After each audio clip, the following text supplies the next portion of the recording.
we have Brez presenting. Thank you so much. And Brezhnev Ibeh, MA, LAC, NCC, is a licensed clinician for NJ4S. He holds a dual concentration master's in clinical mental health and school counseling, and is a New Jersey licensed associate counselor working towards full licensure as a licensed professional counselor.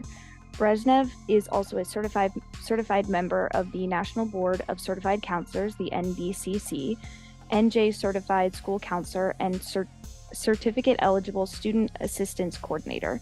Brezhnev is clinically trained in rational emotive behavioral therapy, REBT, and has experience with children, adolescents, and adults, beginning with his time as a crisis intervention specialist for the County of Camden.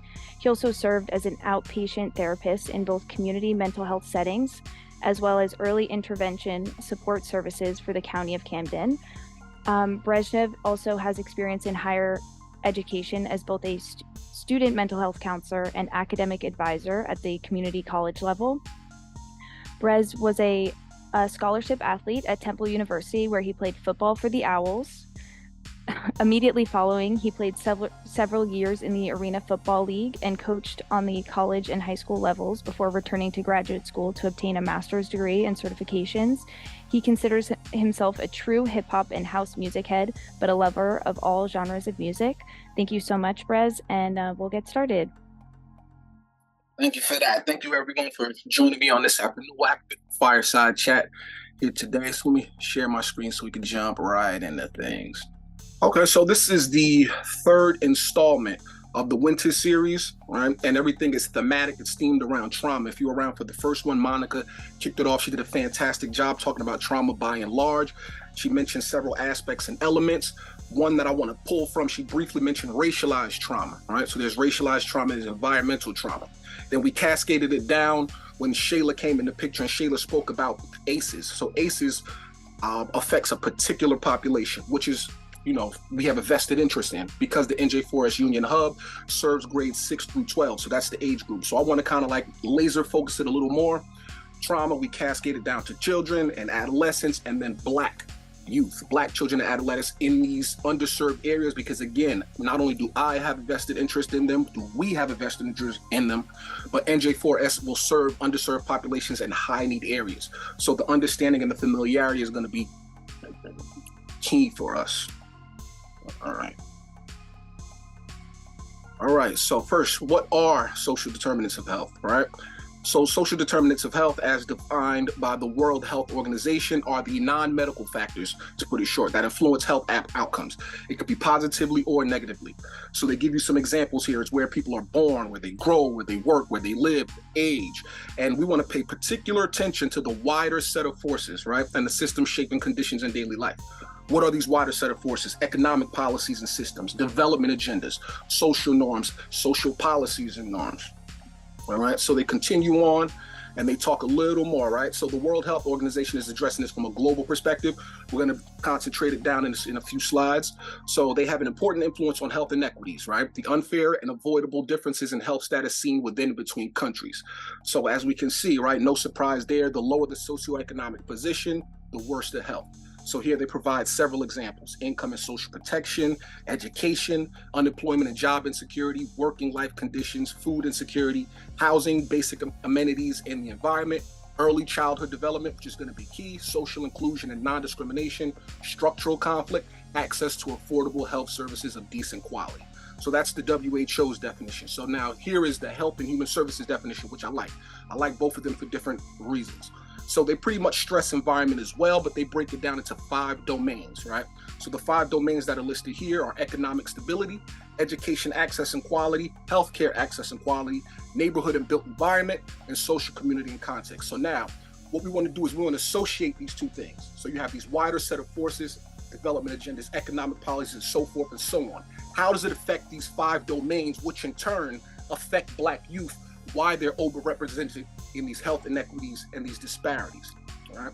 So here it brings us to what we do. We're all sociologists in some way, shape, form, or fashion. So this is psychosocial development. So those 2 definitions and these models here are going to guide us and inform us throughout the remainder of the presentation. So on the left, you have Maslow's motivation model, and on the right, That's Brockenbrenner's ecological system, right? So ecological system is just, big $5 word for just the environment. So they both do the same thing. They consider each other, right? It's the psychosocial development of the individual with regards to their environment, the interaction with their environment. Maslow focuses a little more on the individual, and Brockenbrenner focuses a little more on the environment. So as you can see on the left, the original model with Maslow was 5 main components. It was the physiological, the safety needs, belonging and love needs, esteem needs, and then it jumped to actualization. But over time, it would develop and people added to it. Some people took away from it. I like this model because they break it down between growth and deficient needs, right? Because if the if the deficient needs are arrested, you can't reach actualization, which is just a fancy term for reaching your full potential as you see fit. So it's self-determination, it's the autonomy to do so. And the key thing is that unless the previous rung is satisfied, you cannot jump up that ladder. Your development will be arrested. So pretty much in short, the physiological terms, you get food when you're hungry, something to drink when you're thirsty, some shelter, cold when you're hot, hot when you're cold, so forth and so on. Safety needs can be personal security, it can be financial security. Belonging and love needs, right? That could be friendship, family, things of that nature. Esteem needs, positive self-image, self-esteem in and of itself. And then it jumps up more and more on the ladder. So we look over to the left, that's the ecological system. So we see first here, right? This is the complex interaction with the wider set of forces. Remember, so we're tying in those earlier definitions. The wider set of forces, how they affect the environment and essentially the individual. So in this microsystem here, right? So the microsystem is just a big term for nouns. I like to call them nouns. The persons, the places, and the things that affect the development of the individual. The mesosystem is how the elements in the microsystem interact with each other. For instance, the individual and the family and peers in school, the individual in their school. All right. So then we go out to this exosystem on the outer circle. So in the exosystem, you have industry, mass media, state, local, and or federal politics, neighbors, social services, and then in that macro system, it's the attitudes and the ideologies of the culture. So keep these things in the back of your head. We'll reference them as we move along. Okay, so now, since we're stressing environment and we talk underserved areas, let's add some light to this just so we don't think that, these underserved areas are just some circumstance of consequence or some consequence of history or something like that. So we'll go back to the beginning. I'll start post-World War I, excuse me. So FDR, who's the president at the time, he's got this idea for a New Deal, right? So he wants to build a middle class.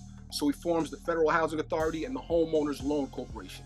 It's a noble effort. He wants to get away from this idea of a binary class, a rich and a poor. So we got to build this middle class that's going to be the backbone of the American society, except African Americans were largely left out of this process. So ultimately what it did was it concentrated massive amounts of wealth in the hands of a few white men. Over time, it will trickle down a little bit, but again, up to this point, it created these wealth gaps, these achievement gaps. Every gap that we know of today started from this because it's the most pragmatic way to build wealth. How did they do that? These subversive banking and loaning practices, starting with redlining. Redlining is the discriminatory practice of lending and home loans through the newly formed FHA and HOLC. Blockbusting. This is the practice of selling homes purposely below market values to manipulate the property value area. So one of the tricky things that comes out of this is that when this is happening, these loan lenders, they encourage divestment for existing businesses, and they discourage reinvestment, and they also refuse loans to Black hopefuls and entrepreneurs. Steering started what we would come to know as white flight. So this is the illegal practice of directing prospective home buyers towards the area. So imagine now, they literally would redline areas and discourage investors from coming in. So main tax bases, whether it was the high income earning and the middle income whites, they left. That was a powerful tax base that left. Businesses were leaving. So now we can see the property values plummeting, poverty sets in, and we all know that poverty leads to crime. So now we're starting to see the developed agendas and these wider forces are creating what we come to know as these ghettos. Right? So here's the political system. So now we have these red line areas devoid of any economic opportunity. And so we have rezoning, redistricting, and gerrymandering. So I'll just shorten those things up. So pretty much what they do is they take these areas and they redraw these lines and these maps. So when you're doing rezoning, the government body pretty much controls what can and cannot be done with the development of these areas. So redistricting and gerrymandering, so what they do is they manipulate these districts and these areas so that they can favor one political party. So the people that are ill-affected, black leaders in those areas, they have no political power to address their concerns from a legislative perspective, all right? So pretty much our black leaders in these cities are just lame duck leaders running rubber stamp administrations. So later on, we come to know how gentrification can exacerbate this process by putting people in these densely populated areas that were already plagued by abject poverty. So now we have the Darwinistic inclination to survive. So there's increased competition for already limited resources, there's increased aggression, and it feeds these feelings of inadequacy, inferiority, and insecurity. All right, so now we started from about World War I. Now let's come to where we are here. This is a pivotal point in American history, especially black history, all right? So this is the 60s. It will become known as the civil rights era. So after decades of being relegated to these poor conditions and the discontentment with the system by and large, in 1967, this will become to be known as the long hot summer of 67. So there was a rash of riots that popped up all across the country, starting in nearby Newark, popped up in neighboring Plainfield, Detroit, Jacksonville, Cleveland, all across the country. So then President Lyndon Baines Johnson, he commissioned a board, a body, and it was headed by Otto Kerner, He was the governor of Illinois at the time. So they called it the Kerner Commission. Their job was to focus on the basic causes, the root causes of the crises going on, and provide some recommendations of how we can address it. To no surprise, right? So I pulled these under the Freedom of Information Act. The Kerner report was made public. Okay, so these are some of the basic causes. We have pervasive discrimination and segregation, everything we talked about up to this point. No surprise there. Black migration and white exodus, black ghettos, the formation of the racial ghettos, and here, within these cities, this pretty much sums up everything we talked about up to this point. Within these cities, Negroes have been excluded from white residential areas through discriminatory practices, redlining, blockbusting, steering, et cetera, et cetera. Just as significant is the withdrawal of white families, white flight, and their refusal to enter these neighborhoods where Negroes are moving or already residing. So now they're manipulating, shaping them, taking economic opportunity away, taking political opportunity away. So now these are turning into literal wastelands. So here, right, so these are some more social norms and economic policies. And this particular, right, this page, I wanted to flesh this out because this starts the breakdown of the nuclear family of the black community. So employment problems have drastic social impacts in the ghetto. So now they're terming these ghettos, their words. Men who are chronically unemployed or unemployed in the lowest status jobs are often unstable or unwilling to remain with their families. So now, again, we go back to the psychosocial development of the individual in the ecological system. So now this is where the belonging needs start to get affected because the sense of family start to be destroyed. The microsystem is starting to be destroyed intentionally. So these wider set of forces are affecting how the development of the black youth and the black community at large. So I'll skip down from this definition, student there. So I want to pay attention to this last part, right? So it says children growing up in such conditions are likely participants in civil disorder. So we talked briefly about these riots, but it's not just riots that becomes the civil disorder that they're inclined to. They're also inclined, when they start to have this disregard for social norms and societal norms by and large, then they have this inclination to criminality, right? Okay, so these are the conclusions that the Kerner Commission offered to LBJ at the time. They said that the nation is rapidly moving towards two increasingly separate Americas, one black, one white, both unequal. They said you have 2 decades to address this problem, or the division will be almost impossible to unite. So I have 2 decades highlighted because there are some critical instances in terms of policies, agendas, and wider forces that shape the issues we have today. All right. So this is interesting here, right? Because in addition to the Kerner Commission observing the black community at the time, here is the Counterintelligence Program. This is a recently formed subgroup, if you will, of the Federal Bureau of Investigation. And an interesting thing that came out of the Kerner Commission, they profiled 2 black individuals in the community. They called one the rioter and they called one the counter rioter. So the counter rioter was a little more well-to-do, both black, by the way. The counter rioter, a little more well-to-do, educated, maybe a homeowner or a renter.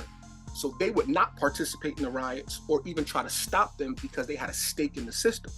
So the rioter was ages that we deal with, usually from about 14 to about, let's say, like 21. And though less educated than their counterpart, they had a higher political orientation. So they were under surveillance because they figured that they couldn't rely on the system. So that's when they began to band together and they began to gravitate towards these nationalist groups. So then they wanted to reshape the attitudes of society. Remember the macro culture. So when it was Black Power, they wore afros, they wore dashikis and African garb. They wanted to control, right? Actualization. They wanted to control their image in the larger society, and they wanted to create stopgaps. So a lot of these, like the Black Panther Party, for example, they had breakfast programs. They had clinics throughout the city to address lack of access to healthcare. They had enrichment programs, early childhood education. So now, and what they did, they got this idea by studying socialism. So they wanted to establish themselves outside of the American structure, and they studied alternative forms of government, and they seen it as a threat to the stabilization of American democracy, their words. Okay, so they laid out some goals. Again, like a lot of these documents are highly redacted, but under the Freedom of Information Act, they were made public, and certain things they did allow to be in their original format. So I want to pay attention to a few of these goals, all right? So when we talked about the exosystem in the Rothenbrenner's ecological system, remember, the attitudes of the culture get shaped by a lot of messaging that come from mass media and politics.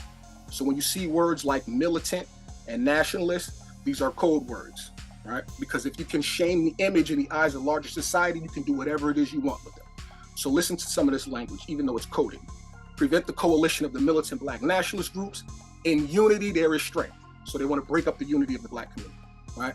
2, prevent the rise of a messiah who could unify and electrify the militant Black nationalist movement.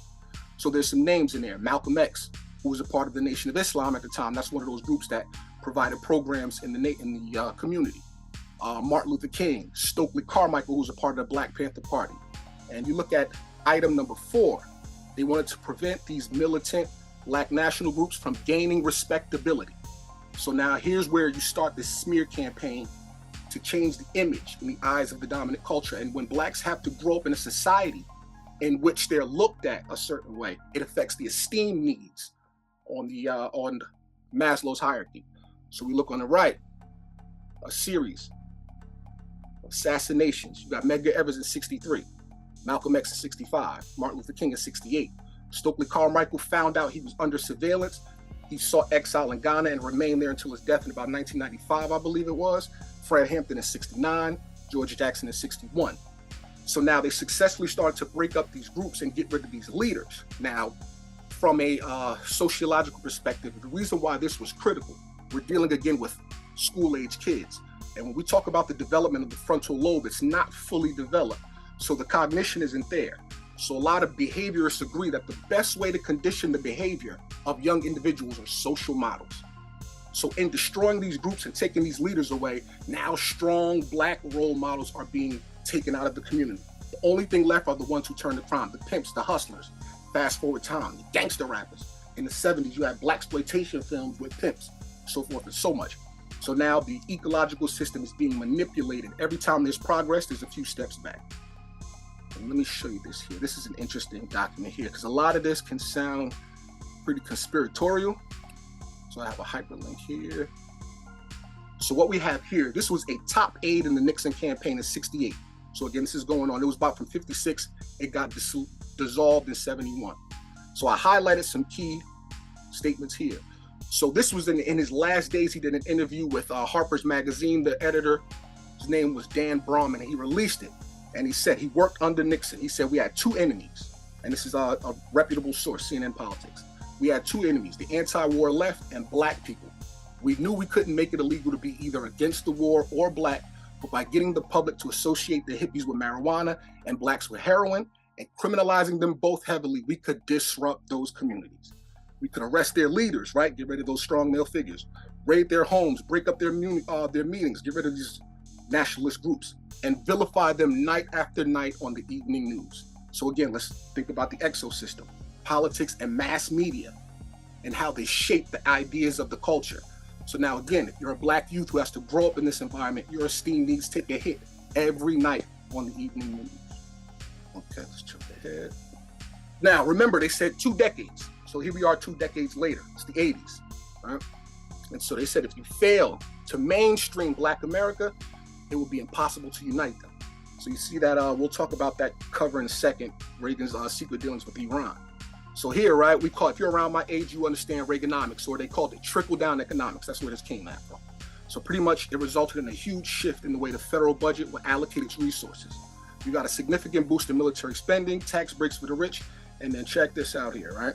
There's cuts to employment, social services, education, and community development.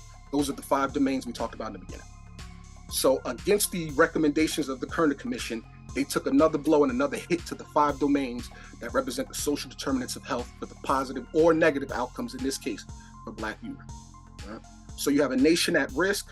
What this does, so now this cuts to education. Now they started to mess with the community, the curriculums.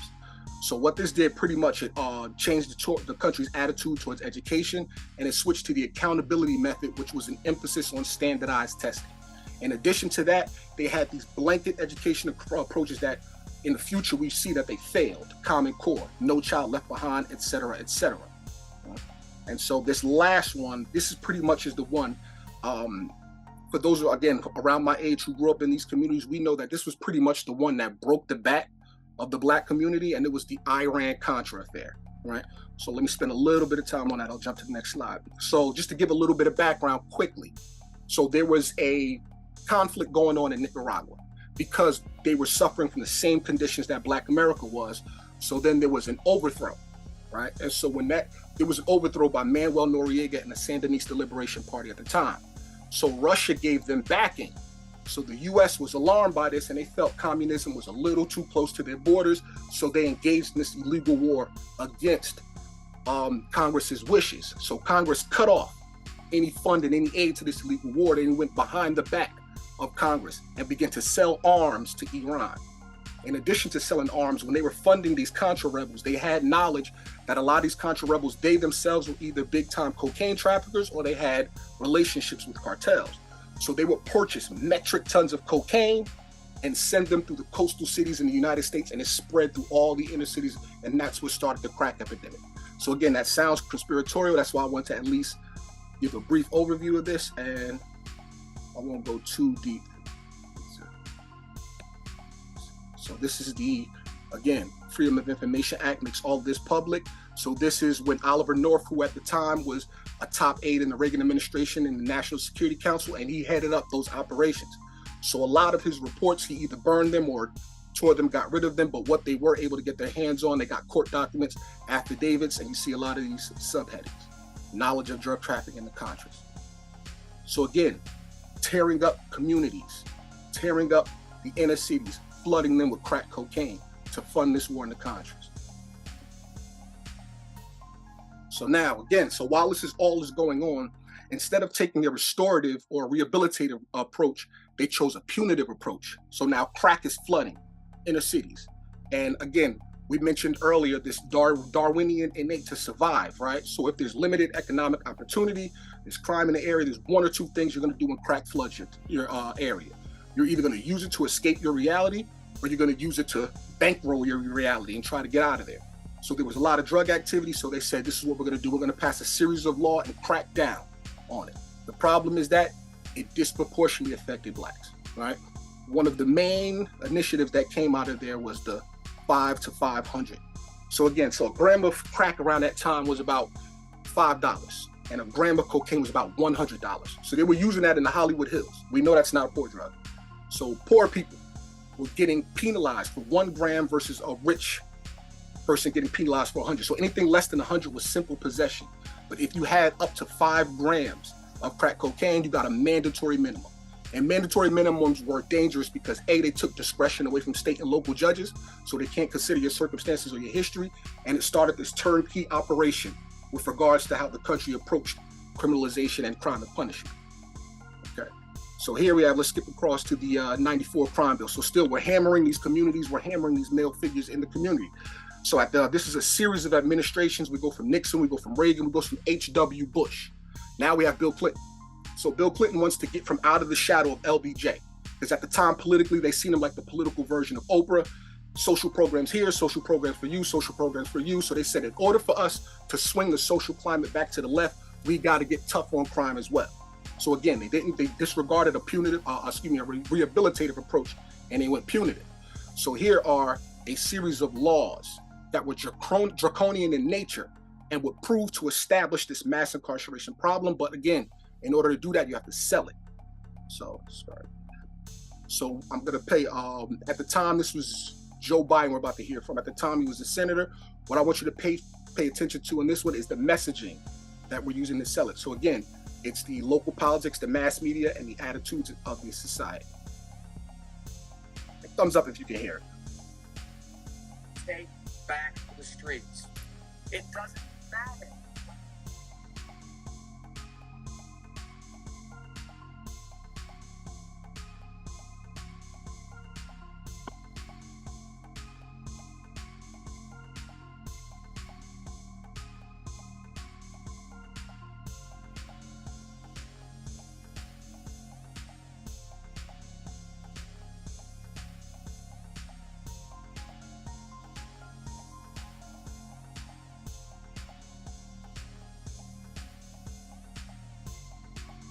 Rez, I don't think we can hear it anymore.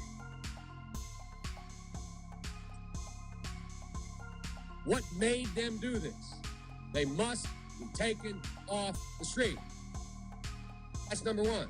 There's a consensus on that. Unless we do something about that cadre of young people, tens of thousands of them, born out of wedlock, without parents, without supervision, without any structure, without any conscience developing, because they literally, I yield myself 3 more minutes, because they literally have not been socialized. They literally have not had an opportunity. We should focus on them now. If we don't, they will, or a portion of them will. I'll stop that there. So I have another video for those of you who missed that portion. Apologies for the sound errors. So pretty much you see there using harsh language, because in order to justify what's about to happen, you have to do so. They learned that from the counterintelligence program. You have to discredit and you have to essentially dehumanize so you can justify the treatment that is upcoming. So I'll play one more and let's go through these laws before that, because there's at the time Hillary Rodham Clinton, I believe she was a senator as well. This was in '96, so a couple years afterwards, and they're doing pretty much a recap up to that point. So these are some of the pieces that came out of the crime bill that negatively affected the community greatly. So you have the 3 strikes law. So pretty much said on your 3rd federal offense, they're putting you away for life. Now the problem with these federal offenses is that in the next bullet, they expanded them to include 50 new crimes that were previously only at the state and local level. Participation and affiliation in a gang became a federal offense. So if as a gang member you committed a crime, that's already 2 strikes. You got 1 more and you're away for life. The Truth in Sentencing Act, this is the key one here that would establish the official prison industrial complex. So they gave incentive grants to states to build and expand correctional facilities. And they can, as long as they enforce 85% of the sentence. Now again, 85% is usually reserved for federal offenses. But if these private prisons would enforce 85% mandates and fill their capacity quotas, they would get grants from the state. So now you have for-profit prisons that are in there for business. Black people became the inventory. The elimination of higher education for inmates. They cannot receive Pell Grants, and they couldn't even get higher education behind bars. And pay attention to that last line. Thus, the education of most inmates remains unimproved over their period of incarceration. And this is probably the greatest contributor of high rates of recidivism. When they get back, limited opportunity, no education, so they're right back in. Then you have the COPS program, where they increased these budgets, militarized the police, gave them small tanks, heavy artillery machine guns, Kevlar vests, and they sent them increasingly into these neighborhoods. So again, I'll play one more from Hillary Clinton. Hopefully thumbs up if everybody can hear this. So again, pay attention to the messaging. The C-SPAN networks bring you long-form public affairs programming from the nation's capital and are a public service of your television provider. C-SPAN, created by cable. The 4th challenge is to take back our streets from crime, gangs, and drugs. And we have actually been making progress on this count as a nation because of what local law enforcement officials are doing, because of what citizens and neighborhood patrols are doing. We're making some progress. Much of it is related to the initiative called community policing. because we have finally gotten more police officers on the street. That was one of the goals that the president had when he pushed the crime bill that was passed in 1994. He promised 100,000 police. We're moving in that direction, but we can see it already makes a difference, because if we have more police interacting with people, having them on the streets, we can prevent crimes. We can prevent petty crimes from turning into something worse. But we also have to have an organized effort against gangs. Just as in a previous generation, we had an organized effort against the mob. We need to take these people on. They are often connected to big drug cartels. They are not just gangs of kids anymore. They are often the kinds of kids that are called super predators. No conscience, no empathy. We can talk about why they ended up that way, but first we have to bring them to heel. And the president has asked the FBI to launch a very concerted effort against gangs everywhere. In addition to that, he has appointed a new drug czar. You probably saw him Tuesday night. He's one of the most distinct. Okay. So as we can pay attention, this is why those definitions, right? Let's recap everything. So you have the wider set of forces. These are politics, economic agendas. And then you have the messaging from mass media and politicians and how it shapes the attitudes of society. Children have to grow up in this. So these are kids that she's talking about, right? Children. And she labeled them super predators. So now that's what they're being seen as in the eyes of America. So now you militarize these police, you send them in these areas, and they're conditioned by this message as well. So they're going to engage what they believe to be super predators. And we see now the combination of these policies, we have the mass incarceration problem that we have today, right? So although that the black population is about 14% of the population, they're overrepresented in the prison system, upwards of 75% or higher, even though they're only 14%. And this is an interesting graphic on the right. We see the U.S. state and federal population, prison population from about 1925 to 14, right? So from the beginning, it's relatively stable at or around 200,000 until we get when these laws, these draconian laws were enforced. Look at the 80s here, right? And then from the next decade, it more than quintuples. So now again, they're going into these areas where these monsters, Joe Biden said they're going to knock his mother on the head. They're going to shoot his wife, right? These are drug laws, by the way. And Hillary Clinton called them super predators that need to be brought to heel. Although we know why, we don't care. We just got to bring them to heel. So when police go into these areas, it forms a powder keg, and this ends up being the outcome. U.S. police shootings, blacks are disproportionately affected, no surprise there. And they're 2.5 more times likely to be killed by police than their white counterparts.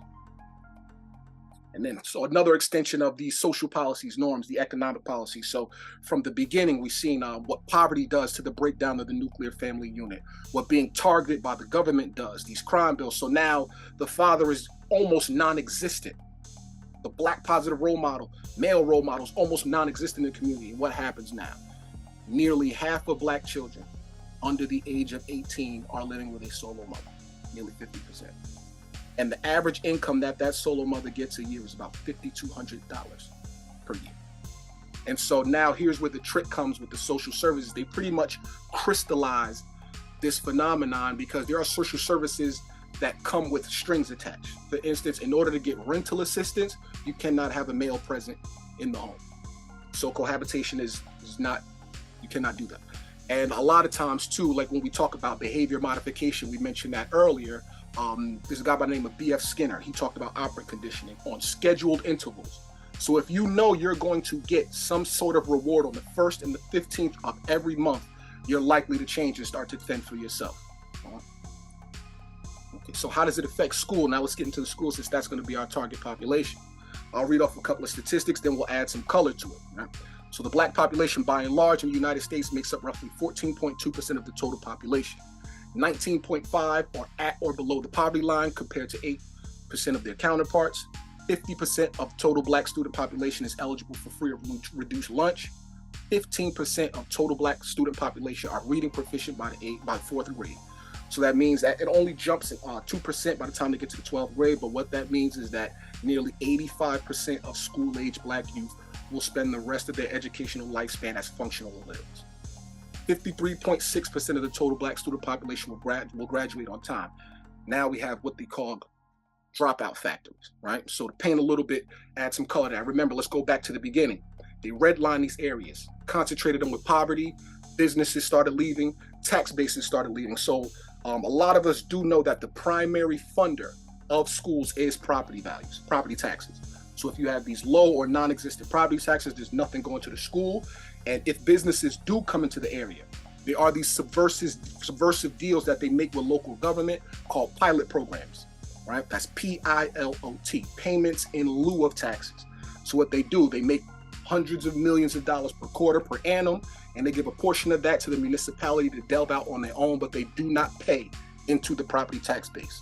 So if all extra traffic comes in, if extra business comes in, the local residents who do not make much still have to foot that bill, all right? So when we have these dropout factories now with these poor, underserved, under-resourced schools, now you have overcrowded classrooms, you have high teacher-to-student ratios, you have staff shortages, and this ends up being the issue. Right? Out of a freshman class of 20 students, in one of these dropout factories, 12 will be around to become seniors, right? These persistent achievement gaps, they continue to exist. Black students on average are 2 to 3 years behind their white counterparts, and that's not even counting the COVID year, which just expanded the achievement gap because of a lot of these issues that we're talking about now. And this is one phenomenon that's pretty interesting that doesn't come up a lot. It's language barriers, right? Linguistic penalties, I like to call them. So in these concentrated areas of poverty, right, there is little to no contact with the dominant culture. So that means there's little to no exposure to English spoken in a contemporary sense, right? So the first time that they're going to come in contact with English spoken that way is third grade. That's when ELA is taught. And that's around the time that the NAEP starts to give out those grades. So if there's no early childhood education, no enrichment programs, no tutoring to supplement or stopgap that, then they're going to reach the third grade not having any exposure to English, and that's going to be the first time, and that contributes a lot to this issue that we see here, all right? Segregated schools continue to impair the quality of education that Black children receive.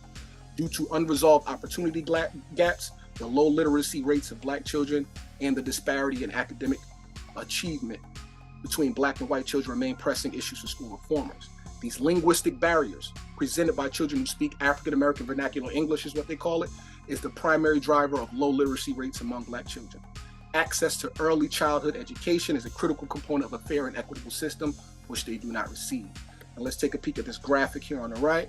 Among fourth graders born in '83, that's around the time of the Reagan cuts, 6 out of 20 students were proficient in math and reading, Only 4 out of 20 were proficient in math. In '97, it only went up by 1. 7 out of 20 students are proficient in reading. 8 are proficient in math. That's why these are dropout factors. 53, you see here in the bottom graphic, over 50% of African Americans drop out. So now here's the culmination of everything we talked about up to this point. You remember the Kerner Commission referred to them as environmental jungles. So there's limited economic opportunity there. There's impoverished, crime-ridden areas, the breakdown of the nuclear family. These are food and banking deserts. There was the elimination of these enrichment programs. There's no more recreational sports, and these schools are failing. So again, we remind ourselves, the graphic on the right, the physiological needs will not be met. Okay, so they're in poverty, they're going hungry, right? Safety needs are not met. There's no economic opportunities, and there's high crime. So safety needs are not being met. The nuclear family has been broken down. Love and belonging needs are not met. There's constant messaging in mass media and the attitudes of society where their esteem needs cannot be built. Poor and failing schools, cognitive needs cannot be met, so there's no way they can hit self-actualization, right? And we already talked about it several times of how the ecological system is systematically broken down by these policies or these wider set of forces that was talked about in the initial definition, right? So for clinical standpoint, right? So this is for practitioners and pretty much everybody, right? We always want to approach this from a culturally competent standpoint. So at the top left corner, I pulled this from the DSM, the Diagnostic and Statistical Manual of Mental Health Disorders. This is pretty much our Bible in the field, right?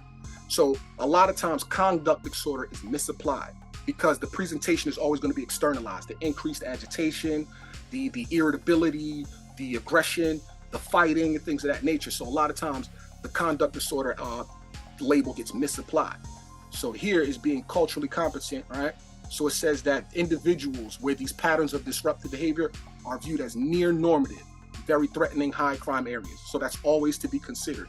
This behavior is almost normal to them because they come from it, right?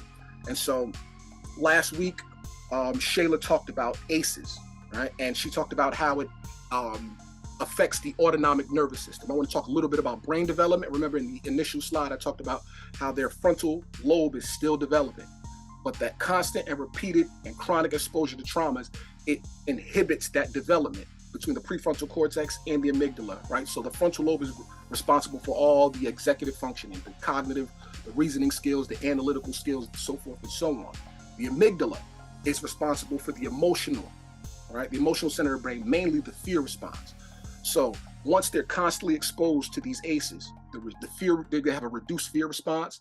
They're gonna have impaired cognitive function and poor decision-making, impaired emotional regulation, reduced inhibition, and increased impulses. So a lot of the presentations that you see that would otherwise be applied as a conduct disorder or an impulse disorder, right? And a lot of things, it can also be misapplied. I need to mention this as well. When we think of the depressive or disorders, right? We always think of the internalized presentation of depression, the low mood, the social withdrawal, the either oversleeping or not sleeping enough. But a lot of times there is a subtype and a specifier called disruptive mood dysregulation, in which there is the increased irritability, the agitation, the fighting, the bullying, but it's a form of depression. So that's why the assessments that we do on the tier 3 are super, super important, so we can be culturally competent and root these things out. But at that school level, intervention is super critical, because if these symptoms persist from adolescence into early adulthood, they could morph into cluster B personality disorders, right? So cluster B are antisocial, histrionic, narcissistic, and borderline personality disorder. With antisocial specifically, that's when you have a severe disregard for social norms and social rules, and that's when criminality is at its highest. So how do we address them? How do we support them? Right? So shameless plug. The beauty is that we have a lot of the supports that are necessary for this particular population in place here at Prevention Links. So I love the 8 dimensions of wellness model. So what that does is it creates these stopgaps or these supports in this broken down ecological system, right? So in that upper right-hand corner, we see, so to the physical, how do we support them in the physical? We've seen on a previous slide that recreation and youth sports are being cut in a lot of these centers. How do we get them active? How do we get them involved? Not only because it's necessary for camaraderie and communion, but it's good for the brain because high activity releases dopamines, endorphins, and all those good hormones in the brain, right? Spiritual, that goes to the psychoeducation piece, right? We need to teach resilience and coping skills. In the coming weeks, Natalie and Armando will talk about resilience and coping skills respectively, which is going to be super, super important. We need to provide a safe space for them to unwind, unpack thoughts and emotions, and to turn off that autonomic nervous system. When they're at home, if there's a lot of trouble at home, if there's trouble in the neighborhood, then they're always on high alert. So how can we provide that safe space for them to turn that off at least for 30 minutes, an hour, right? So when they feel seen, they feel heard, and they feel empowered, they are validated, right? So let's utilize all of our resources within the program to fill every possible void we can. And this, I love this quote by Frederick Douglass. This is why it's super important what we do, right? Because it is easier to build strong children than it is to repair broken men. So we are at a critical intervention point with the grades and the age levels that we do. So I want everybody on the call, everyone in the community, everyone you talk to, just to be encouraged, just to be charged, and know that it doesn't matter what you do or what your position or your role is in the company. You are super important and you are necessary.